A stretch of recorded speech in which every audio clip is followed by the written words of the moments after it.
সদস্য সচিব জনাব তানভীর আহমেদ রবিন এবং উপস্থিত যুব সমাজের প্রেস ইঞ্জিনিয়ার ইসরাক হোসেন সহ অত্র থানার সভাপতি তাজউদ্দিন আদিল সহ সকলকে ঢাকা মহানগর দক্ষিণ বিএনপির পক্ষ থেকে সংগ্রামী শুভেচ্ছা এবং অভিনন্দন। সংগ্রামী বন্ধুগণ, 31 দফা বাস্তবায়নের লক্ষ্যে জনাব তারেক রহমান যে কর্মসূচি ঘোষণা করেছেন, আপনারা জানেন যদি বাংলাদেশকে একটি মানবের দেহের সাথে যদি তুলনা করি আমরা, তাহলে এই বাংলাদেশের মাথা, কিডনি, লিভার, পেট সব নষ্ট করে দিয়েছে বিগত সরকার। এই রাষ্ট্র কাঠামোকে ধ্বংস করার মধ্য দিয়ে এই দেশকে ধ্বংস করে দিয়েছে।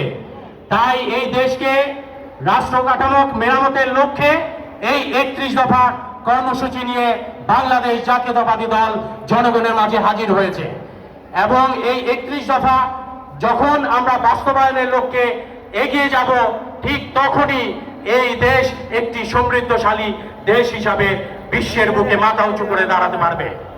সংগ্রামী বন্ধুগণ, আমি আজকের এই অত্র আমাদের সহকর্মী যারা আন্দোলন সংগ্রামে আমাদের সাথে যারা ছিলেন তাদের উদ্দেশ্যে দু একটি কথা বলতে চাই।